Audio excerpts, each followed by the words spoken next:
Boa noite. As creches de São Vicente foram obrigadas a fechar as portas por falta de merenda e repasse de verbas. Um problema que se arrasta há meses. O apelo é da Valentina e da Luísa, do Arthur, da Giovana e da Laura. Todos têm menos de 5 anos e sabem que não podem voltar para a creche Naila, onde eles e outras 60 crianças são atendidos. Hoje, alguns pais de alunos se reuniram na unidade de ensino para protestar. Já perdi, inclusive, oportunidade de emprego, porque não tem como, né? O horário não bate, eu posso até ter alguém para pegá-la, mas o horário de entrar no serviço não tem como. Então, hoje é um dos motivos de eu estar trabalhando em casa mesmo, porque como fica nisso, e o patrão não quer saber, né? Ele quer a gente lá no horário. Ontem eu tive que ficar sem trabalhar, eu perdi uma faxina, perdi de ganhar R$ 120, que era dinheiro para passar a semana, devido eu não ter com quem deixar. E a pessoa que eu tenho que deixar me cobrou, aí fica difícil. Eu sair de casa para fazer uma faxina, ganhar o dinheiro que já é pouco e ainda pagar alguém para ficar com ela. Eu tenho como deixar minha filha. E quem não tem? Tem que trazer, tem que levar junto para trabalhar. Até quando? Será que a firma vai conceder isso? Será que eles vão aceitar a situação de estar com a criança junto para trabalhar? Não, vai ter que faltar. Aí falta no trabalho, por causa de quê? Por causa da responsabilidade que está tendo com todos nós. A creche Naila está fechada desde segunda-feira por falta de merenda. Ontem, alguns alimentos foram entregues, mas ainda falta a maioria dos suprimentos necessários para as 5 refeições diárias das crianças, que passam o dia inteiro no local. Além da merenda, o presidente da unidade conta que os repasses de verba do convênio com a prefeitura estão atrasados há meses. Quando você não tem reposição da merenda, que é uma verba federal, você fica inerte, porque você vai fazer o quê? Você, sem o convênio da prefeitura e sem merenda, você não tem condição de abrir. Desde o ano passado, se tornou crônico o atraso de verbas. E a gente vem discutindo com a prefeitura e tentando convencê-los da importância do investimento em educação. Por causa dos atrasos nos repasses, outras unidades também fecharam as portas. Na creche Caíque, que fica na mesma rua da Naila, nem os funcionários estavam. A presidente da creche Rotary conta que foi obrigada a paralisar as atividades porque já estava com dívidas a pagar. Nós estávamos com 5 meses de pendência, com impostos, com tributos, que não foi possível acertar devido a essa falta do repasse. 82 crianças que deixaram de ser atendidas. Desde ontem, a nossa produção entrou em contato com a assessoria de comunicação da Prefeitura Municipal para pedir um representante que desse entrevista sobre o assunto. Mas hoje tivemos o retorno de que a administração municipal só irá se pronunciar por meio de nota. E até o momento, nem mesmo a nota chegou. A Prefeitura de São Vicente enviou uma nota à nossa redação informando que a empresa fornecedora de alimentos foi notificada na segunda-feira para regularizar a situação e que o abastecimento seria normalizado até amanhã. A Prefeitura informou ainda que há 74 creches conveniadas e que o repasse de verba de fevereiro de 2016 para 90% das entidades foi efetuado. Ainda não há previsão para os meses de março, abril e maio. E o Tribunal de Justiça de São Paulo marcou uma audiência de conciliação entre a Prefeitura de Santos e representantes dos cozinheiros, auxiliares de cozinha e merendeiros. O encontro vai acontecer na próxima semana na capital. A categoria entrou em greve na última segunda-feira, mas a Justiça considerou a paralisação ilegal. O grupo reivindica reajuste salarial de 16,6%, melhores condições de trabalho e redução da carga horária. Ainda em Santos, a Prefeitura entregou hoje 35 novas viaturas para a cidade. Os veículos serão utilizados pela Guarda Municipal, Defesa Civil, Polícia Militar e Corpo de Bombeiros. A solenidade de entrega aconteceu no Jardim Botânico Chico Mendes, na zona noroeste da cidade. A Prefeitura também anunciou que o efetivo da atividade delegada vai passar de 40 para 80 profissionais a partir de julho. A iniciativa é uma parceria com o governo estadual e permite que policiais civis e militares trabalhem nos horários de folga nas equipes de patrulhamento. O Caderno Regional mostrou nesta semana quais são as doenças mais comuns no inverno, como gripes, resfriados e problemas respiratórios. Para prevenir é preciso fortalecer o sistema imunológico. E não é na farmácia que se faz isso.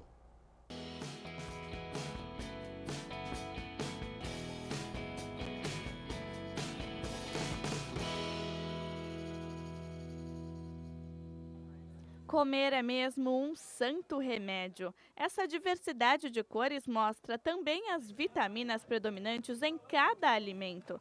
Fomos a uma feira livre com a nutricionista Roberta Soriano, que selecionou os alimentos mais indicados para reforçar a imunidade. O que você separou aqui pra gente? Eu separei um maço de brócolis, que é rico em ácido fólico e cálcio, essencial para a formação dos ossos e para proteger a imunidade nesse período de frio. Estamos no inverno, então para aquecer nada melhor do que uma sopa, né? Que dica você daria para outros ingredientes que possam combinar com brócolis? Eu acho que uma sopa bem formada, ela deve ser composta de vários ingredientes, como um carboidrato, o batata, ou mandioquinha, um tipo de mandioca mesmo de inhame, algum tipo de proteína animal, ou uma carne, um frango, alguma proteína vegetal, também alguma leguminosa. O que eu acho que combina bastante com brócolis é abóbora, é cenoura, um franguinho de repente, uma batata, uma mandioquinha. Então acho que essa combinação tanto vai aquecer nesse friozinho quanto vai deixar você bem nutrida. As frutas cítricas são importantes fontes de vitamina C. Eu separei as frutas cítricas como o morango, limão, que são ricas em vitamina C, e as propriedades nutricionais são auxiliar na cicatrização de feridas, aumentar o sistema imunológico, e lembrando que elas reforçam, elas potencializam a absorção do ferro. O abacaxi e o kiwi também são riquíssimos em vitamina C, e todas as opções de laranja. Aqui temos mexerica, temos laranja serra d'água, laranja lima, todas essas fazem parte do grupo das frutas cítricas. Como fontes de proteína, os ovos e as leguminosas são os alimentos selecionados pela especialista. Eu acho importante falar dos ovos, que já foram um grande vilão e agora não são mais esse vilão. Acho que é muito importante que as pessoas consumam os ovos, porque ele é riquíssimo tanto em proteína animal quanto em colina, que é uma substância muito importante para a formação cerebral também. E aqui ao lado também tem o alho, né, que você falou. É para que é importante o alho? O alho ele é importantíssimo na formação da imunidade. As pessoas têm um pouco de receio de comer muito alho, até por conta do odor, mas a gente pode consumi-lo tanto puro quanto para refogar, para fazer um tempero. Acho que é muito importante o consumo dele. E a pimenta? Isso, todas as pimentas elas são ricas em capsaicina, que é uma substância também que é termogênica e vai ajudar na prevenção de gripes, de resfriado, essas doenças mais inflamatórias agora no frio. Mas de nada adianta reforçar a alimentação e esquecer de se hidratar. Acho que a gente tem que aliar a boa alimentação, uma ótima hidratação também. Essa hidratação pode vir de várias formas. Pode ser água mineral, pode ser água de coco, os chás claros, chá de camomila, de erva doce, erva cidreira. O importante é se manter hidratado. Por mais que não tenha muita sede agora nesses dias mais frios, não podemos esquecer da boa hidratação. E ainda é importante tomar 2 litros de água por dia, como é no inverno. É a mesma coisa que no verão ou um pouco menos? Depende também da atividade física que essa pessoa faz no inverno. Se ela fizer uma atividade física onde tenha uma sudorese, um suor muito grande, essa quantidade deve até ser um pouquinho mais aumentada. Mas se não, 2 litros está uma boa quantidade. E aqui atrás a gente vê a água de coco, que é uma fonte importante de hidratação e ainda tem os minerais, é isso? Exatamente, ela é riquíssima em potássio, que ela repõe os eletrólitos que nós perdemos principalmente durante a transpiração. Ou seja, nada de caldo de cana, vamos para água de coco, é isso? É melhor, é melhor.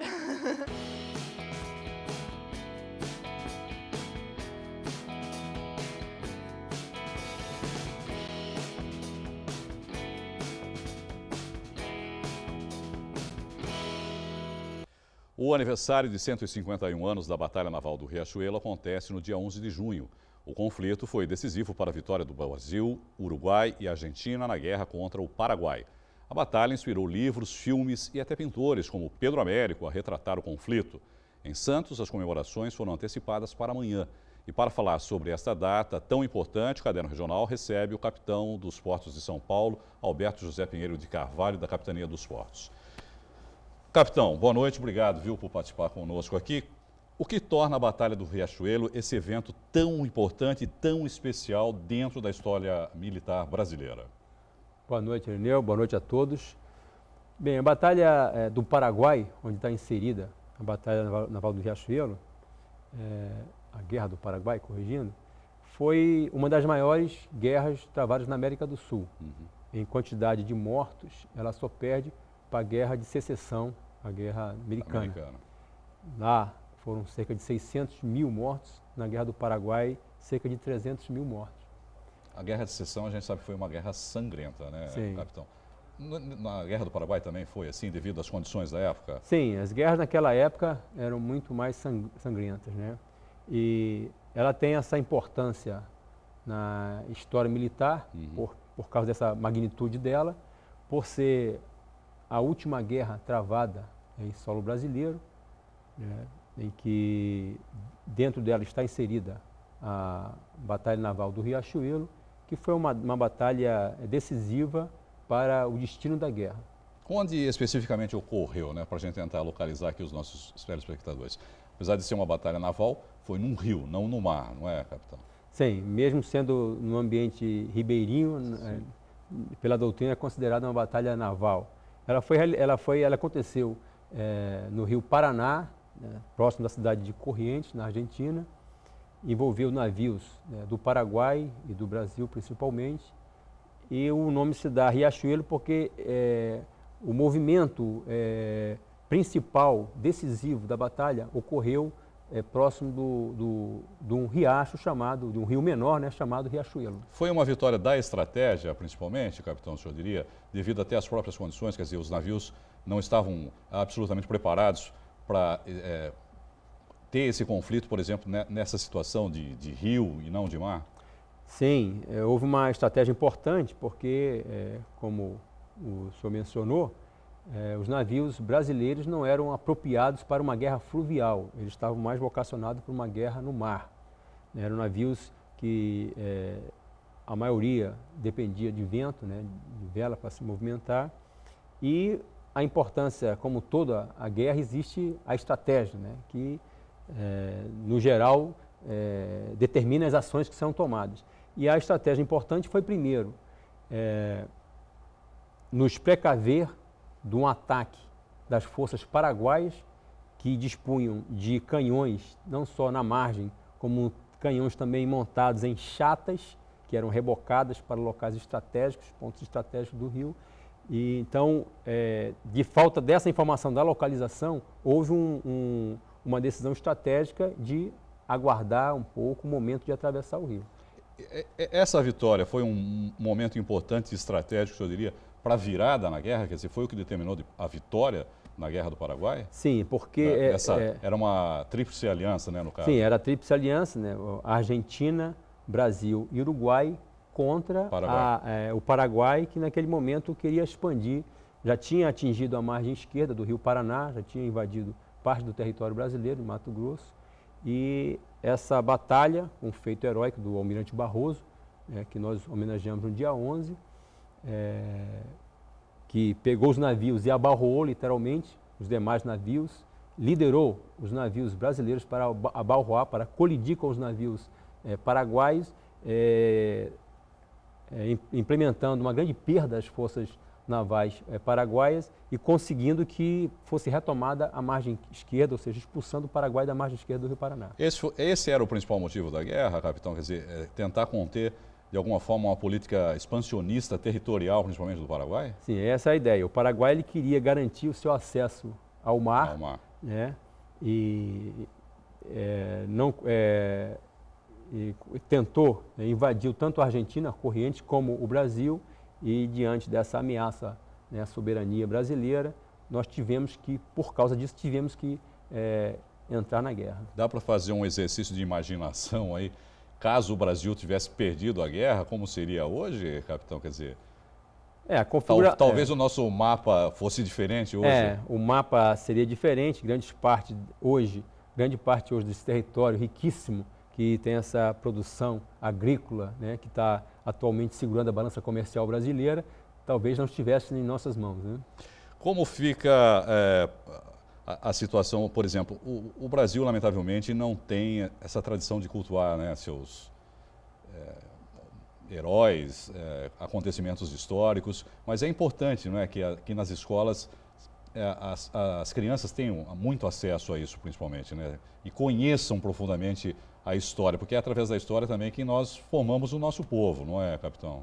Sim, é importante. A Maria do Brasil, ela tem uma característica de cultuar as tradições, a sua história e os seus heróis.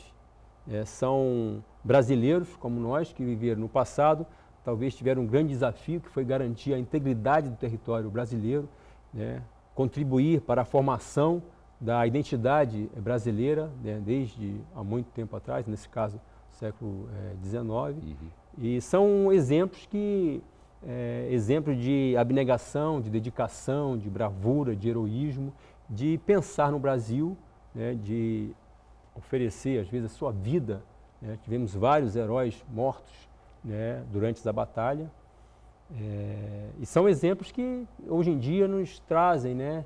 A refletir sobre o que estamos fazendo pelo país. Mas não são devidamente cultuados, né, Capitão? É isso que eu estou tentando colocar, né? Quer dizer, sim, a importância... Seria importante que houvesse mais atenção das pessoas em relação a isso, não é? Porque a Marinha, claro, óbvio, não é? Porque é um herói dentro da instituição, mas a população de uma forma geral, é isso que eu estava tentando colocar. Né? Sim, é importante que a população brasileira como um todo tenha conhecimento disso e através das escolas, né, seja apresentados esses brasileiros do passado, através de atividades culturais, seja reverenciada a memória desses heróis brasileiros. O senhor está à frente da capitania há quanto tempo, capitão? Vai fazer agora 5 meses. Como é que está a adaptação aí? A adaptação relativamente, eu diria, embora o desafio é muito grande, a adaptação é relativamente tranquila, tendo em vista que a gente encontra um ambiente favorável, que é o trabalho integrado das diversas instituições que operam no porto. Qual é a função da capitania, capitão? Olha, é de fiscalização, principalmente? Eu teria que mais uns 2 programas para mais... Rapidamente, assim, a mais importante. A Capitania dos Portos é uma rede de capitania dos portos que existe em todo o Brasil. Ela é agente da Autoridade Marítima Brasileira. A principal tarefa da Autoridade Marítima Brasileira está voltada para a segurança da navegação, a salvaguarda da vida humana e a prevenção da poluição hídrica. Isso é o básico. Mas nós oferecemos também o curso de formação de aquaviários, que são os marítimos que operam as embarcações. Agradecer aqui o capitão dos portos de São Paulo, o capitão de Mar e Guerra, Alberto José Pinheiro de Carvalho. Capitão, muito obrigado, pela entrevista. As comemorações já são amanhã, não é? Em relação à Batalha do Riachuelo. Começa amanhã com a cerimônia militar na capitania. Nós temos dia 11 uma regata, também em homenagem, e dia 18 temos um campeonato de golfe. Também. Teremos um final de semana aí de comemorações. Sim. Tá? Muito obrigado, capitão, mais uma vez, e uma boa noite para o senhor. Boa noite, obrigado pela oportunidade. No fim de semana, teve gente decidindo o futuro profissional. A Unisanta realizou a prova antecipada para o aluno que quer ingressar no segundo semestre na faculdade ou disputar uma vaga em 2017.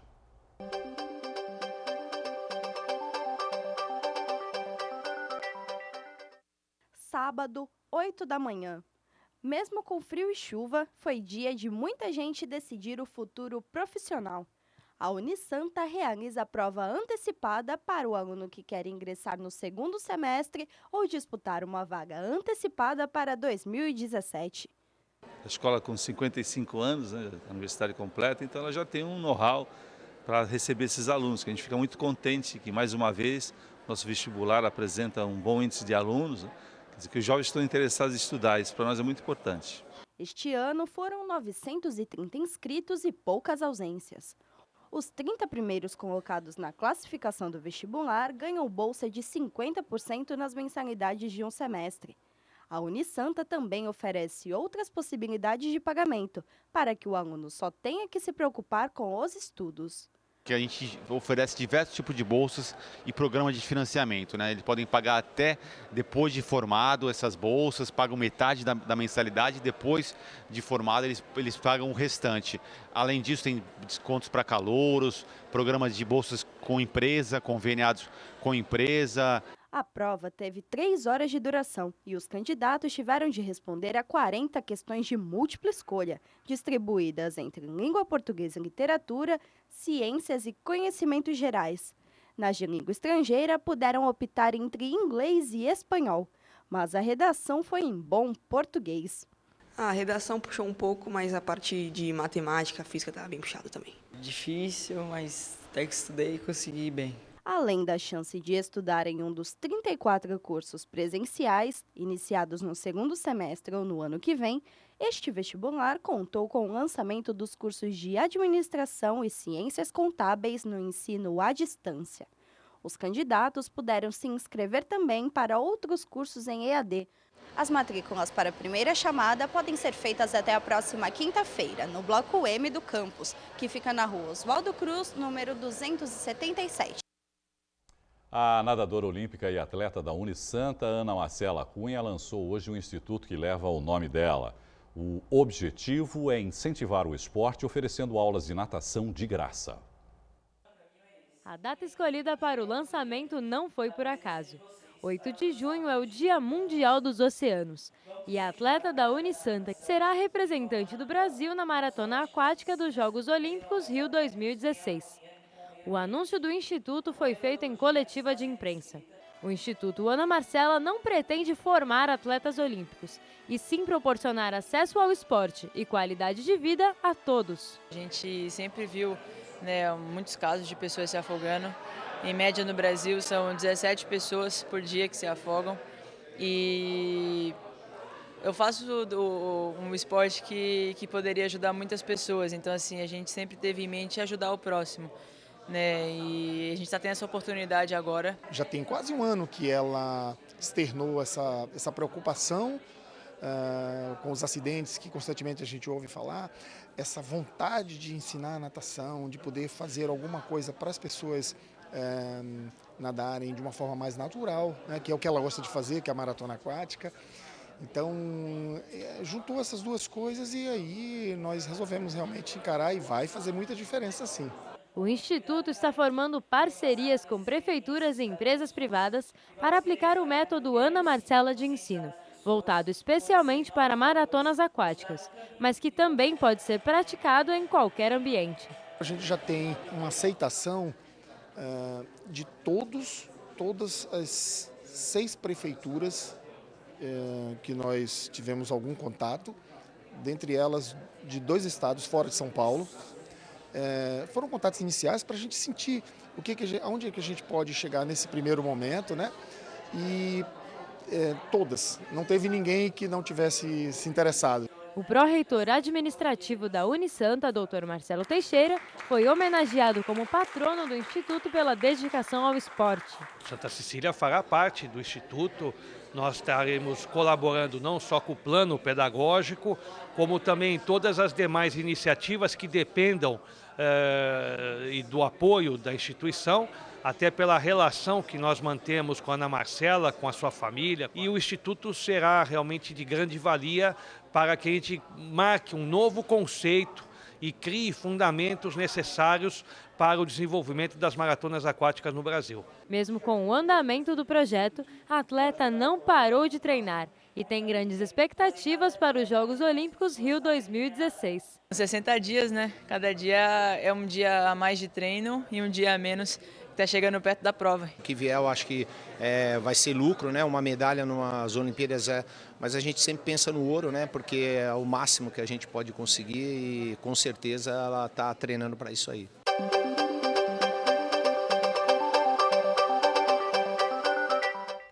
Aconteceu hoje a premiação da campanha Pratique a Cortesia, promovida pelo Rotary Clube de Santos. A Unisanta é apoiadora do projeto. Seu Antônio trabalha como porteiro em uma escola particular de Santos. Foi eleito por meio da votação no site a pessoa mais cortês da cidade. O campeão acredita que as pequenas gentilezas do dia a dia fazem a diferença. Por exemplo, quando está chovendo, muitas crianças pequenas saem do portão da escola até o carro e muitas vezes o pai tem que pegar a mochila, um guarda-chuva e mais a criança. E é óbvio, é claro que qualquer homem com senso de ser cortês, ele vai ajudar. E eu faço isso no dia a dia. Outra coisa é cumprimentar as pessoas, sorrir para as pessoas, não esperar que as pessoas venham a sorrir para mim. Eu primeiro procuro sorrir antes ou fala antes. Além da pessoa mais cortês, alunos das escolas municipais foram premiados no concurso de desenhos, poemas e memórias literárias.